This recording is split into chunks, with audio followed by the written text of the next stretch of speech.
je m'attaque aux portes de placard avec ces deux éléments que j'ai reçus à l'instant. Des charnières avec amortisseur qui sont vraiment assez pratiques, pris sur Amazon une vingtaine d'euros, plus une petite mèche qui va me permettre de faire le trou pour l'incrustation des charnières. Vous voyez, il faut incruster cette partie dans le bois et c'est justement ça qui était problématique dans mon idée, c'est que pour pouvoir faire les portes de placard en incrustant une charnière, il faut une charnière, une épaisseur minimale. Du coup, sur celle que j'ai commencé, ça ne passe pas. Vous voyez, il n'y en a pas assez d'épaisseur. Et du coup, ça pose problème. J'ai voulu faire sans, mais bon, je vais devoir me rabattre finalement sur des poids un peu plus épais pour pouvoir gérer avec ça. Donc, hop, on va aller voir ça en direct sur le bois, par là-bas. Donc voilà, pour le coup, j'ai pris un MDF du double d'épaisseur de l'autre. Donc vous voyez ici, là, hop, on est plutôt bien. Ça devrait le faire. On va couper aux bonnes dimensions. Et puis on va croiser les doigts pour que ça soit bon. Mais bon, ces portes de placard, ça fait un moment que ça traîne et c'est pas simple. Voilà, c'est coupé aux bonnes dimensions. La plaque est OK. Maintenant, il faut que je vois pour inclure la charnière sur la plaque, mais aussi sur le rebord. Et là, ça va être un peu particulier. Il faut vraiment que je calcule. Donc ça va venir comme ça.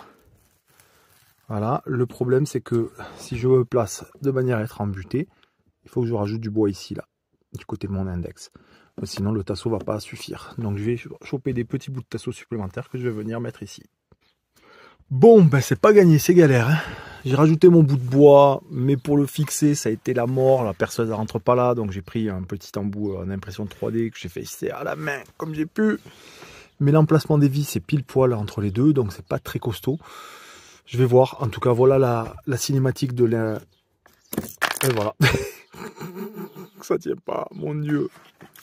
Bon, après un premier loupé, finalement, j'ai réussi avec les différents réglages de ces charnières, qui m'ont l'air très bien, très sincèrement, à me remettre un peu plus sur ce tasseau-là et non pas sur celui-là. Malgré tout, je garde l'autre tasseau parce que comme vous voyez, ça fait appui derrière. Donc ça permet de garder un équilibre. Et cette fois... Quand j'appuie et que j'utilise, a priori, ça ne part pas en sucette. Donc là, c'est position ouverte. Hop. Et vous voyez le petit amortisseur. Et voilà. Donc la première partie est fixée. Il va me falloir maintenant faire au propre sur ma planche l'inclusion de la charnière. Bon, ça avance tout doucement, mais a priori, je commence à voir piger comment faire les choses proprement. La difficulté principale, c'est vraiment de prendre toutes les mesures et de ne pas se louper dans les trous et les placements des charnières. Sachant qu'il existe des guides chez Wallcraft ou d'autres marques. Mais bon, moi je n'en ai pas, donc je fais tout au calcul et à la main.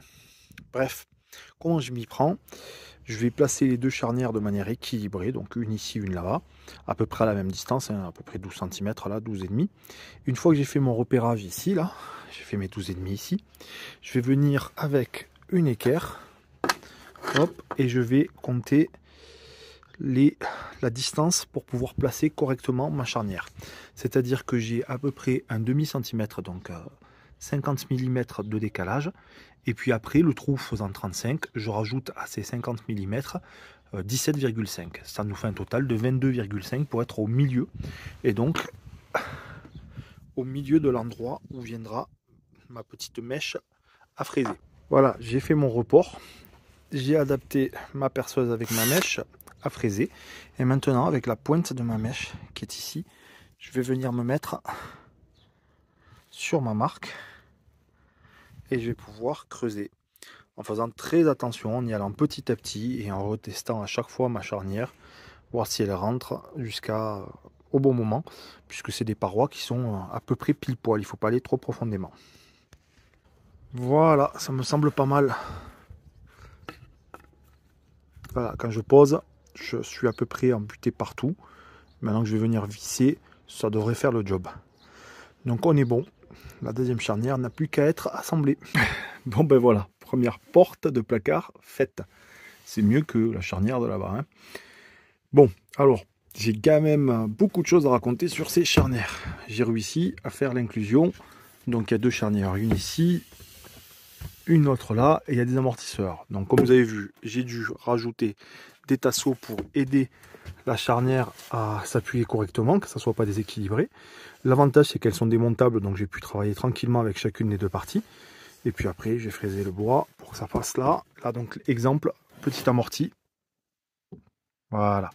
Il me reste les finitions, poncer pour que ça frotte un peu moins, peindre, bien entendu, découper pour mettre une poignée et des décorations en base de canage.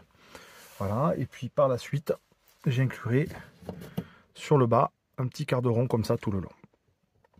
Bon voilà, je suis content, ça avance pour la porte. Ouf. Voilà, pour les portes de placard avec ces nouvelles charnières, ben c'est nickel, c'est parfait. Donc j'ai fait la porte de mon petit placard haut informatique et on voit bien l'amortissement. Et là, pareil, de ce côté-là. Donc c'est une bonne chose. C'est bien meilleur que la solution que j'avais faite avec une charnière piano dégueulasse là comme ça. Donc il va me rester à faire cette porte et bien entendu toutes les finitions qui vont avec. Il faut que je rachète 2 charnières. J'ai déjà préparé à l'intérieur pour pouvoir les placer. J'ai déjà aussi découpé la planche aux bonnes dimensions. Et puis pour la fin, il me restera juste à faire des petites finitions, c'est-à-dire peindre et rajouter une petite baguette en dessous là. Je me suis prévu une petite décoration sur le bas. Puis probablement que je vais me trouver un système avec un petit vérin de soutien pour que quand on ouvre la porte, elle reste en position ouverte. Voilà, j'ai bien ajusté, donc ça ne frotte plus en haut. Et là c'est pareil, c'est poncé, donc ça ne frotte quasiment plus. Donc voilà, j'en suis très content de ces charnières, 17 € les 4. Franchement, si ça tient dans la longueur, en tout cas en l'état, c'est déjà